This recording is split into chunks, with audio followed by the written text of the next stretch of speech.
लीला, आज फिर मजदूरी नहीं मिली। 4 जगह गया, सबने मना कर दिया। लगता है अब पेट भरना भी मुश्किल हो जाएगा। मैंने सुबह कहा था ठाकुर साहब के यहाँ चले जाते। सुना है उनके खेत में काम करने वालों की जरूरत है। गया था वहां भी, कह रहे थे रामू तुम्हारे हाथ पैर में पहले जैसी ताकत नहीं रही। एक बूढ़े से क्या उम्मीद करें। बाबा, मैं काम कर लूंगा। स्कूल के बाद खेत में हाथ बटा लूंगा। इससे आपकी मदद भी हो जाएगी और मुझे स्कूल जाने का भी समय मिल जाया करेगा। नहीं बेटा, अभी पढ़ाई ही पूरी करो। खेत में काम करना आसान नहीं। खेत में काम करने के लिए अभी तुम बहुत छोटे हो। मन लगाकर पढ़ाई करो ताकि तुम्हें मेरी तरह खेतों में काम न करना पड़े। बात तो ठीक है, मगर पेट की आग पढ़ाई नहीं देखती। घर में अनाज के नाम पर कुछ नहीं बचा। आज तो जैसे तैसे गुजारा कर लिया, कल क्या होगा? घर का सारा अनाज खत्म हो चुका है। भगवान भरोसे हैं लीला। हर रोज मैं उम्मीद लेकर निकलता हूँ, पर खाली हाथ लौट कर आता हूँ। मैं और क्या करूँ? मुझे कोई काम भी तो नहीं देता। कल सुबह गांव के ठाकुर से काम मांगूंगा, कुछ तो मिलेगा ही। ठाकुर साहब से? अरे, पिछली बार भी तो टाल दिया था। उनका भरोसा मत करना। क्या करूं? दूसरा कोई चारा ही नहीं दिखता।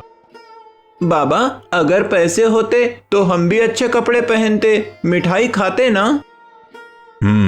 पैसे होते तो तुझे शहर में पढ़ने भेजता, तेरा सपना पूरा करता। लेकिन सपने देखने से पेट नहीं भरता जी। जानता हूं, पर बच्चे की आंखों में चमक देखता हूं तो दिल तड़प उठता है। भगवान चाहेगा तो हमारे भी अच्छे दिन जरूर आएंगे। सोचता हूं कल जंगल से लकड़ियां काट लाऊं, बेच दूंगा तो कुछ पैसे आ जाएंगे।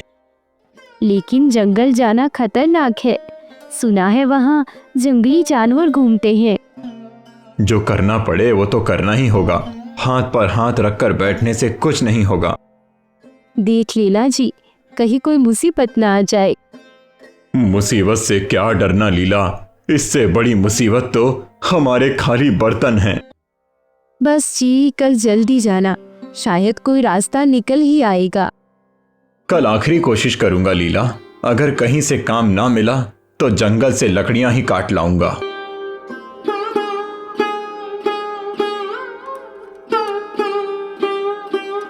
अगली सुबह रामू भोर होते ही उठ गया। फटे पुराने कपड़े पहनकर खाली झोला लिए काम की तलाश में निकल पड़ा। आज तो कुछ ना कुछ करके ही लौटूंगा।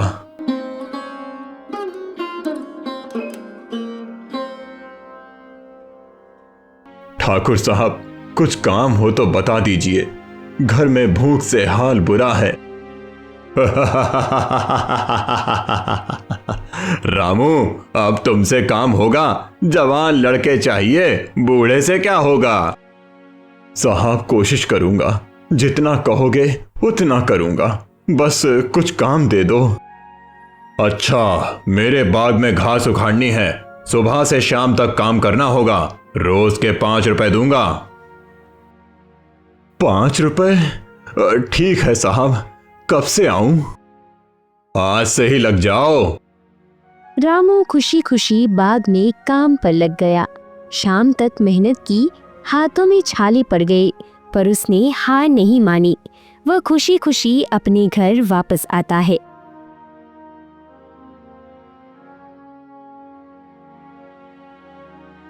क्या हुआ जी, काम मिला? हाँ, ठाकुर साहब के बाग में काम मिला है। बाबा, आज अच्छा खाना मिलेगा ना? उस रात पहली बार उनके घर में भूख की जगह उम्मीद थी। मेहनत की लौ जल चुकी थी और रामू ने ठान लिया था कि वह कभी हार नहीं मानेगा।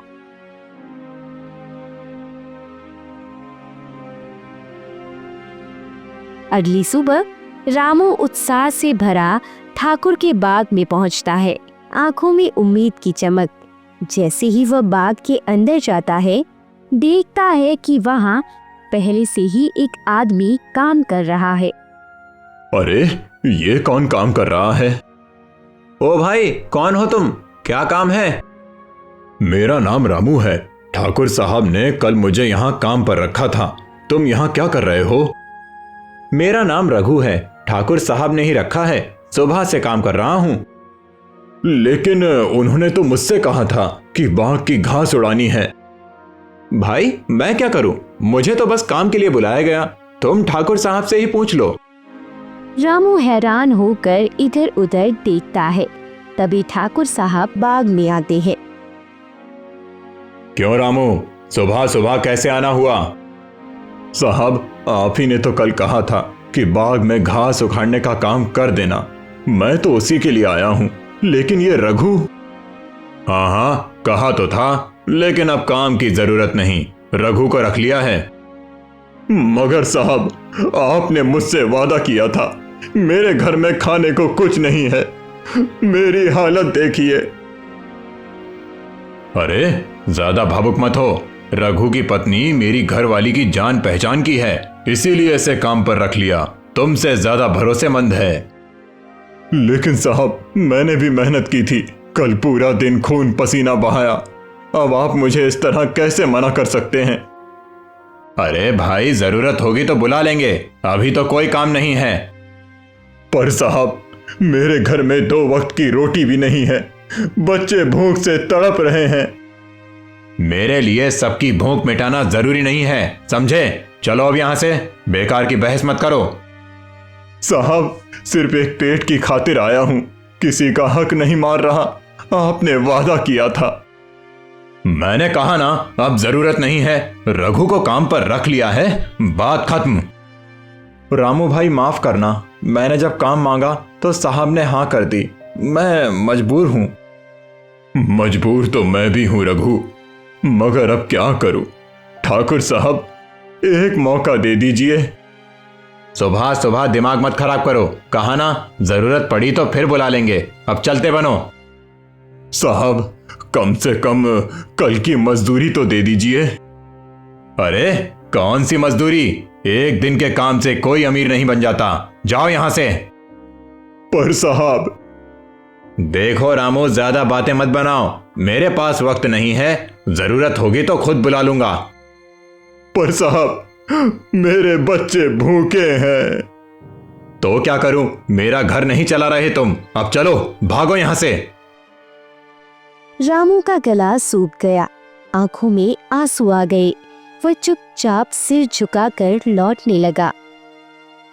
रामू भाई, बुरा मत मानना, मेरी भी मजबूरी है। तेरी क्या गलती रघु? गलती तो मेरी किस्मत की है। रामू भारी कदमों से ठाकुर के बाग से लौटता है। माथे पर पसीना, दिल में उदासी और आंखों में चिंता। घर के दरवाजे पर पहुंचकर उसने धीरे से पुकारा, लीला, दरवाजा खोल। दरवाजा खुलता है। लीला की आंखों में उम्मीद की झलक थी, पर रामू का चेहरा देखते ही वह समझ गई कि कुछ ठीक नहीं हुआ। क्या हुआ जी? काम मिल गया? नहीं, ठाकुर ने मना कर दिया। मना कर दिया? पर क्यों? कल ही तो कहा था कि काम मिलेगा। बता रहा हूँ, सब बता रहा हूँ। तो जल्दी बताइए ना, ये चुप क्यों खड़े हैं? बोलिए जल्दी। जब मैं बाग में पहुंचा तो वहां पहले से ही एक आदमी काम कर रहा था, रघु नाम का। क्योंकि उनकी बीबी ठाकुर की घरवाली की जान पहचान की है। अपने ही लोग अपनों को काम देंगे ना, हमें क्यों देंगे? ठाकुर को फिर से बोलकर देखते हैं, शायद। अरे उसने साफ मना कर दिया। कहता है काम नहीं है, जरूरत होगी तो बुला लेंगे। जब जरूरत होगी तब तो हम भूखे मर जाएंगे। और राघव, उसका क्या? वो भी तो हर रोज भूख से बिलखता है ना। सुनो जी, एक बात कहूं? बोलो। जंगल से लकड़ियां काट लाओ, बेचेंगे तो कुछ पैसे आ जाएंगे। कम से कम 1-2 दिन का गुजारा तो हो ही जाएगा। सोच ही रहा हूं, मगर जंगल जाना आसान नहीं है। सुना है वहां जंगली जानवर घूमते हैं। तो क्या भूखे मर जाएं? एक बार फिर कोशिश करके तो देखो, शायद कुछ हाथ लग जाए। हाँ, सही कह रही हो, खाली बैठने से कुछ नहीं होगा। रामू ने लंबी सांस ली और घर से बाहर निकल पड़ा। रास्ते में एक पेड़ के नीचे बैठा हुआ आदमी दिखा, जो सिर झुकाए सोच में डूबा हुआ था। पास जाने पर पहचान गया, वह सुखिया था। अरे सुखिया, तू यहाँ क्या कर रहा है? क्या बताऊं भाई, मन भर गया है। क्यों रे, क्या हुआ? वही जो तेरे साथ हुआ, काम से निकाल दिया। तुझे भी? पर क्यों? कहते हैं अब तेरा काम नहीं चाहिए, तेरी जगह किसी और को रख लिया। तेरी जगह भी किसी अपने को ही रखा होगा, है ना? हाँ, साले बड़े लोग हम जैसे गरीबों की हालत नहीं समझते, बस अपने अपने लोगों को काम पकड़ा देते हैं। तो अब क्या करेगा? पता नहीं, सोच रहा था जंगल से लकड़ियां काट लाऊं, बेचूंगा तो 2 पैसे मिलेंगे। तो फिर मेरे साथ चल, मैं भी यही सोच रहा हूं। 2 आदमी रहेंगे तो थोड़ा हौसला बना रहेगा। हाँ भाई, साथ चलेंगे तो डर भी कम लगेगा। रामू और सुखिया दोनों जंगल की ओर बढ़ने लगे। रास्ते भर दोनों अपने अपने दुख बांटते रहे। रामू, तेरा राघव कैसा है? कहने को तो ठीक है, लेकिन पेट खाली हो तो बच्चा भी बुझा बुझा सा रहता है। मेरे छोटे मोहन ने भी सुबह से कुछ नहीं खाया। पूछ रहा था, बाबा रोटी कब मिलेगी? क्या बताता उसे। बच्चों के सवालों के आगे हम जैसे गरीब बेबस हो जाते हैं सुखिया, दिल तड़प उठता है। सच कह रहा है भाई। जंगल का रास्ता सुनसान था। दोनों धीरे धीरे आगे बढ़ते गए। सुन, लकड़ी काटने की जगह कहाँ मिलेगी? आगे नदी किनारे बबूल के पेड़ हैं, वहीं से लकड़ी काट लेंगे। ठीक है, जल्दी चलते हैं, शाम होने से पहले लौटना भी है। हाँ, यहाँ जंगली जानवरों का डर भी है, रात में रहना खतरे से खाली नहीं है। दोनों ने जंगल में घुसकर सूखी टहनियां इकट्ठी करनी शुरू की। परिश्रम से पसीने में भीगते हुए भी उनके चेहरे पर आशा की किरण थी। रामू और सुखिया जंगल में लकड़ियां बीनते और धीरे धीरे आगे बढ़ रहे थे। तभी रास्ते में एक बड़े पत्थर के पास एक साधु बाबा बैठे दिखे। लंबी जटा, भस्म लगा हुआ शरीर और आंखों में एक रहस्यमयी चमक। बाबा ने दोनों को रोक लिया। रुको बेटा, कहाँ जा रहे हो तुम दोनों? बाबा, हम जंगल में लकड़ियां काटने आए हैं। घर में खाना खाने तक को नहीं है, काम भी छिन गया। अब जंगल से लकड़ियां लेकर बेचेंगे तो शायद पेट भर सकें। चेहरे से तो दिखता है कि बहुत दुखी हो, मगर बेटा इस जंगल में ऐसे भटकना ठीक नहीं। यहाँ कई रहस्य छिपे हैं।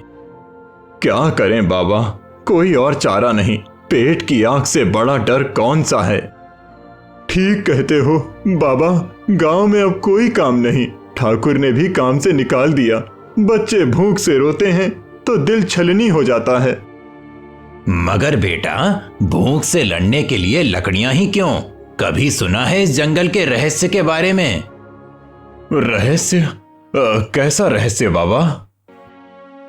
क्या कह रहे हैं आप? यहाँ बस डर और भूख के सिवा कुछ नहीं है। नहीं बेटा, इस जंगल में एक खजाना है। खजाना? बाबा, कैसा खजाना? कहाँ है वो? सब्र करो, बताता हूँ, मगर ध्यान रखना, लालच मत करना। लालच में पड़े तो सब नष्ट हो जाएगा। हमें बस इतना चाहिए कि परिवार का पेट भर सके। हाँ बाबा, हमें कुछ ज्यादा नहीं चाहिए, बस 2 वक्त की रोटी मिल जाए। सुनो ध्यान से, अगर इस जंगल के सीधे रास्ते पर 2 मील तक बिना डरे जाओगे तो एक बड़ा पीपल का पेड़ मिलेगा। फिर उस पेड़ के नीचे से थोड़ा हटकर खुदाई करना, वहां तुम्हें एक लोहे का बक्सा मिलेगा। और उस बक्से में? बक्से में जंगल का खजाना है, सोना, चांदी, हीरे, जवाहरात। मगर ध्यान रखना, उस खजाने में से बस उतना ही लेना जितनी जरूरत हो। लालच करोगे तो बर्बाद हो जाओगे। बाबा, ये कोई धोखा तो नहीं? बिल्कुल, अगर सच होता तो अब तक किसी को मिल गया होता। धोखा नहीं बेटा, इस जंगल की सच्चाई बहुत कम लोग जानते हैं। जो लालची होते हैं वो खजाने तक पहुंच ही नहीं पाते, रास्ते में ही खो जाते हैं। और जो लालच ना करें? जो जरूरत भर ही लेते हैं वो सही सलामत लौट आते हैं। मगर याद रखना, अगर बक्से से जरूरत से ज्यादा लिया तो विनाश निश्चित है। बाबा, एक बात बताइए, अगर हमें खजाना मिला तो किसी को बताना तो नहीं पड़ेगा? नहीं, मगर जो लो ईमानदारी से बांट लेना, कोई कपट मत करना। तो बाबा, हम जाएं? जाओ बेटा, मगर सावधान रहना, लालच में मत फंसना। बाबा, और कोई बात, कुछ और ध्यान रखने की जरूरत है? हाँ, अगर रास्ते में कोई अजीब आवाज सुनो या कोई परछाई देखो तो पलट कर मत देखना, बस चलते रहना। अजीब आवाज? हाँ, वो खजाने की रक्षा करने वाली आत्माएं हैं, लालची को ही परेशान करती हैं। और अगर हम बिना लालच के जाएं? तो तुम्हें कोई नुकसान नहीं होगा। ठीक है बाबा, हम वैसा ही करेंगे जैसा आपने कहा। धन्यवाद बाबा, आपकी कृपा रही तो हमारा भाग्य बदल जाएगा। भाग्य खुद बनता है बेटा, मेहनत और ईमानदारी ही असली खजाना है। रामू और सुखिया ने बाबा को प्रणाम किया और जंगल के भीतर उस रहस्यमयी पीपल की ओर बढ़ गए।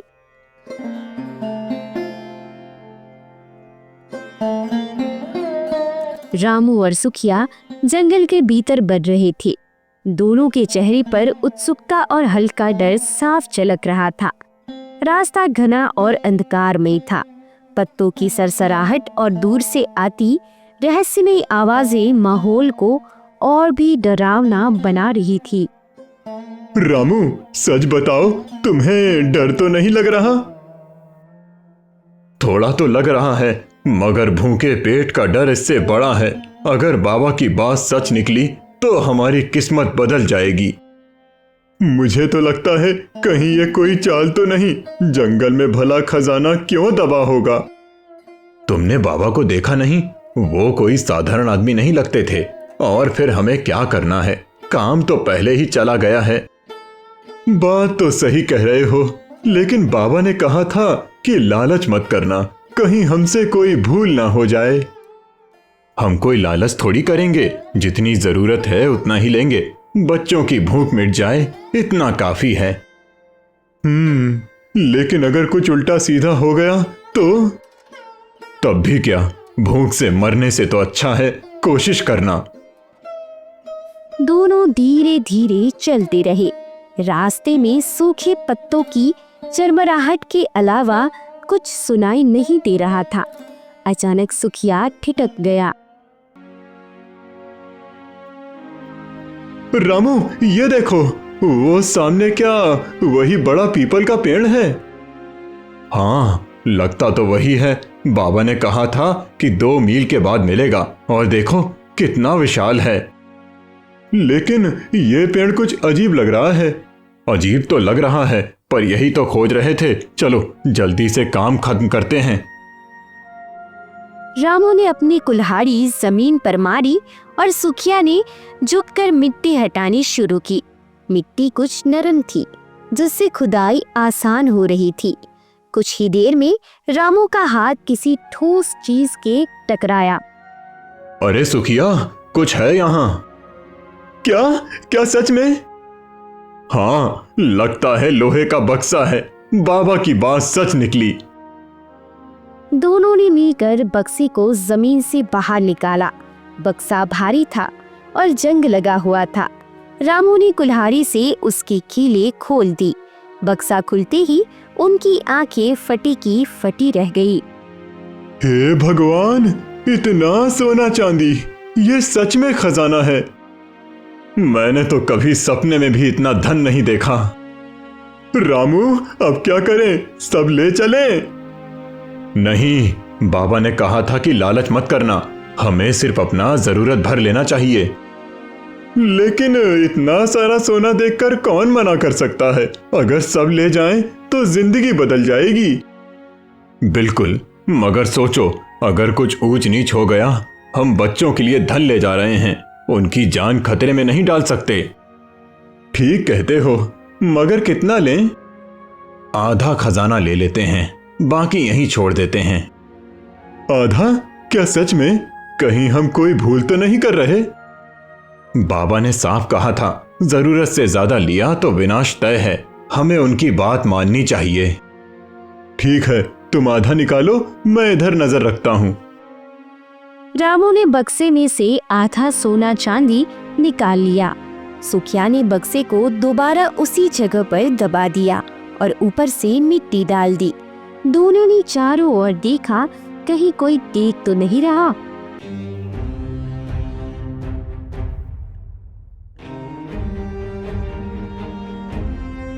अब चलते हैं, रात गहरी जा रही है, कहीं कोई मुसीबत ना आ जाए। हाँ, जल्दी निकलते हैं। दोनों ने खजाना अपने कपड़ों में छिपाया और जंगल से बाहर की ओर बढ़ चले। रामू, अगर किसी को पता चला तो? किसी को कुछ नहीं बताना, ये हमारा राज है। अगर मुंह खुला तो खतरा मोल लेंगे। सही कहा, बाबा की बात याद रखना, लालच मत करना। हमारे दिन बदलने वाले हैं, मेहनत से जीना है और किसी को भनक नहीं लगने देनी। बिल्कुल रामू, अब से हर कदम फूंक फूंक कर रखना है। दोनों चुपचाप जंगल से बाहर निकल गए। रामू खजाना लेकर घर पहुंचता है। रात का समय था। रामू के हाथ में एक कपड़े में लिपटा खजाना था। सुनिए, इतनी देर कहाँ लगा दी? मैं तो चिंता में घुली जा रही थी। लीला, आज की रात हमारी किस्मत बदल गई। देखो, भगवान ने हमारी सुन ली। किस्मत? क्या बात कर रही हो? आखिर हुआ क्यों है? देखो, सोना चांदी से भरा खजाना, अब हमारी गरीबी खत्म। हे भगवान, ये कहाँ से लाई? कहीं चोरी चकारी का तो नहीं हो? नहीं लीला, जंगल में मिला है। एक साधु बाबा मिले थे, उन्होंने रास्ता बताया। सुखिया भी मेरे साथ था। आधा खजाना लाए हैं, आधा वहीं छोड़ दिया। लालच मत करना, ऐसा बाबा ने कहा था। क्या सच में? आधा क्यों छोड़ा? सब क्यों नहीं ले आए? अरे, बाबा ने चेतावनी दी थी, जो लालच करेगा उसके साथ बुरा होगा, इसीलिए आधा ही लाया हूँ। भगवान की कृपा है, अब हमारा भी अच्छा समय आएगा। अब सबसे पहले मैं एक पक्का मकान बनवाऊंगा। सुनिए जी, लेकिन किसी को बताना मत। गांव में लोग बहुत चलते हैं, नजर लग जाएगी। बिल्कुल, किसी को कुछ नहीं बताएंगे, चुपचाप अपनी जिंदगी बदलेंगे।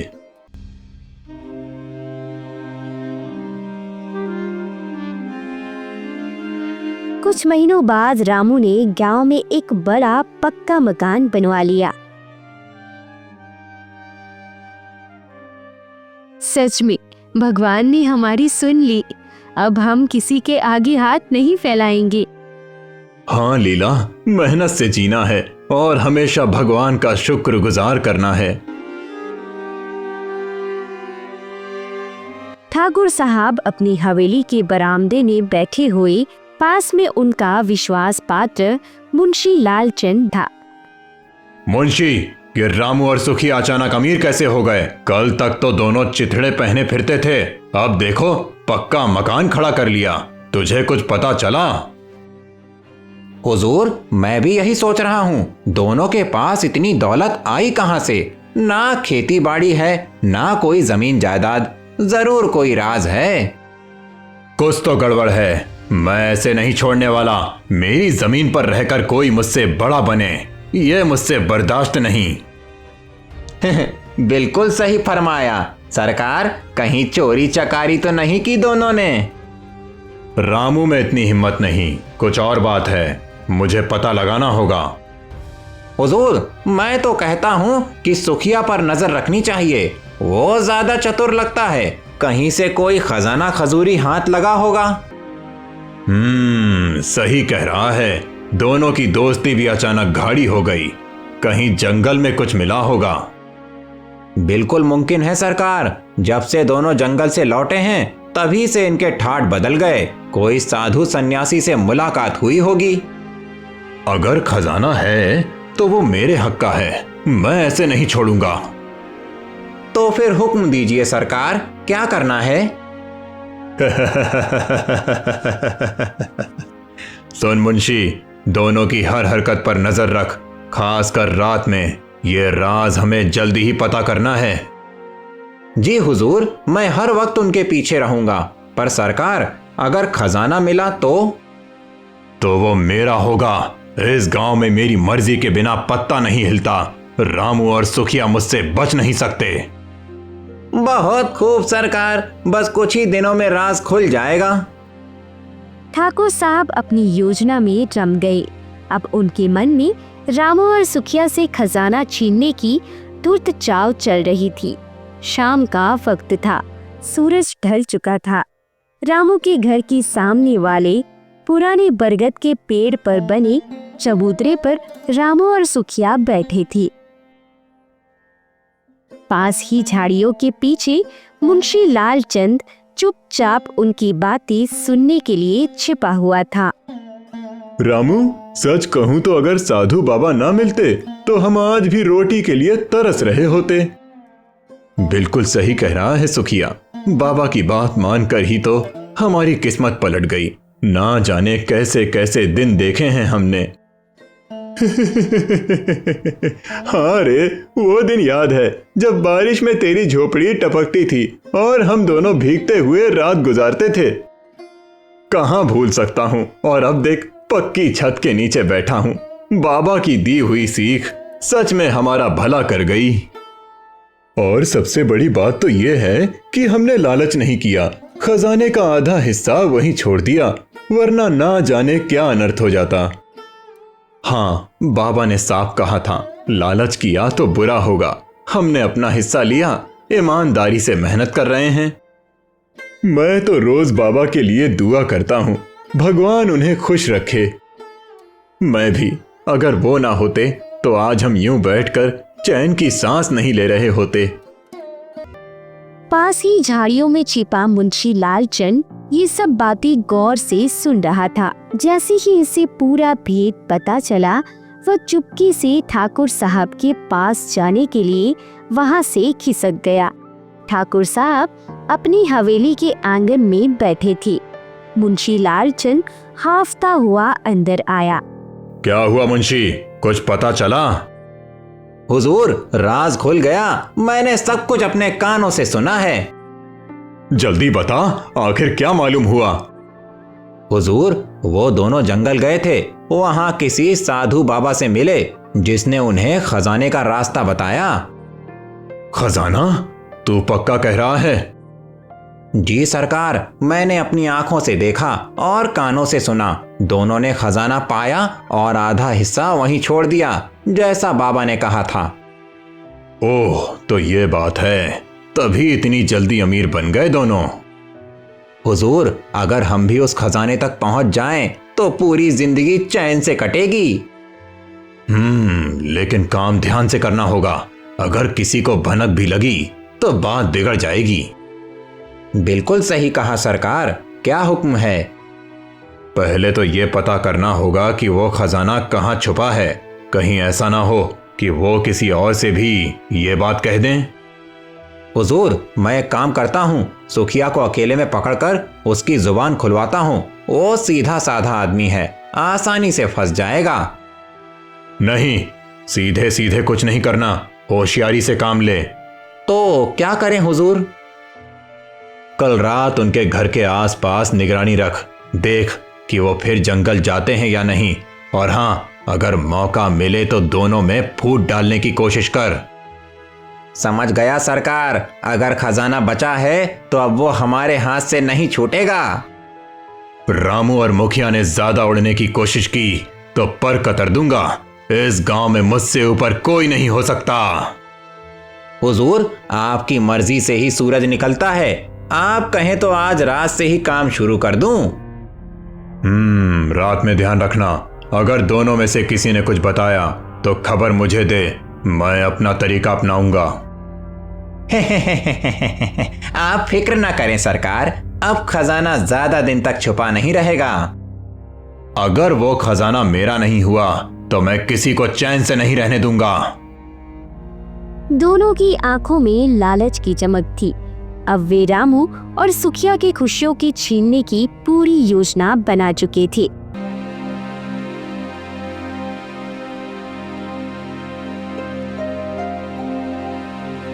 अगले दिन की सुबह थी।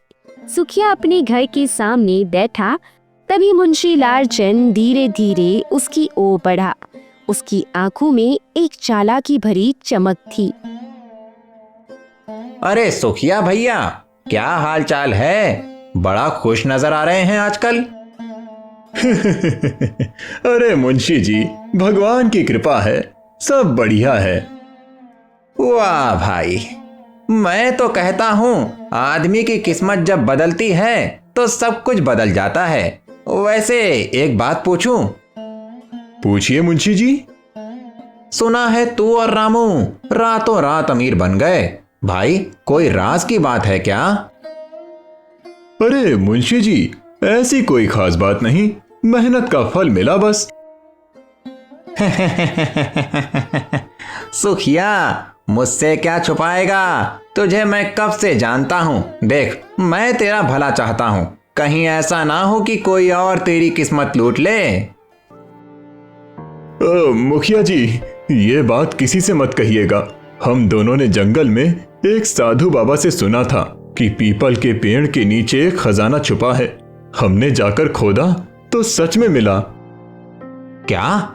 सच में खजाना? हाँ, मगर बाबा ने कहा था कि लालच मत करना। हमने आधा लिया, आधा वहीं छोड़ दिया।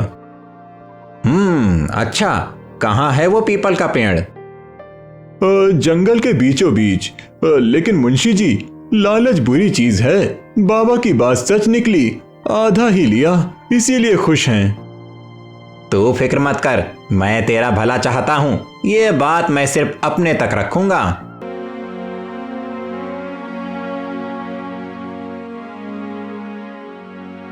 हुजूर, हुजूर, राज खुल गया।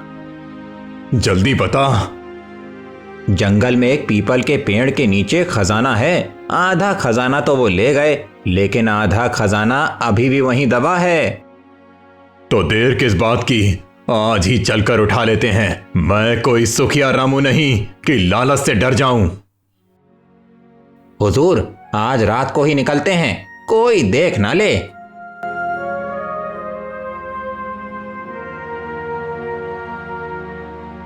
रात का समय था। चांदनी में हल्का उजाला फैला था। ठाकुर और मुंशी कुदाल और फावड़ा लेकर जंगल में पहुंचे। पीपल का पेड़ उनके सामने खड़ा था। यही है वो जगह? हाँ हुजूर, यही बताया था। दोनों ने मिलकर खुदाई शुरू की। थोड़ी देर में लकड़ी का एक पुराना बक्सा बाहर निकला। उसकी आंखें लालच से चमक उठी। देख मुंशी, हमारा वक्त आ गया। अब पूरी तहसील पर मैं राज करूंगा। हुजूर, अब तो सोने की लंका बन जाएगी आपकी हवेली। ठाकुर ने बक्से को खोलते ही सोने चांदी की आभूषण और सिक्कों से भरा देखा। दोनों की आंखें चौंधिया गई।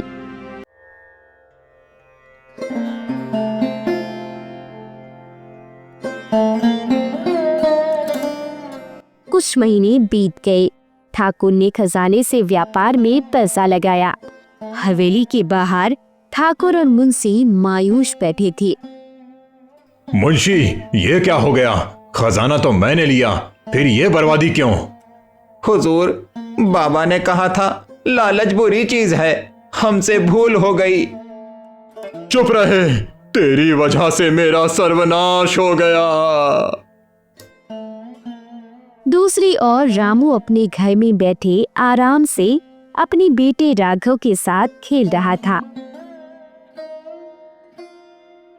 सुखिया भी खुशहाल जीवन जी रहा था। दोनों ने जो लिया उसी में संतुष्ट थे और उनका जीवन सुखमय बीतने लगा।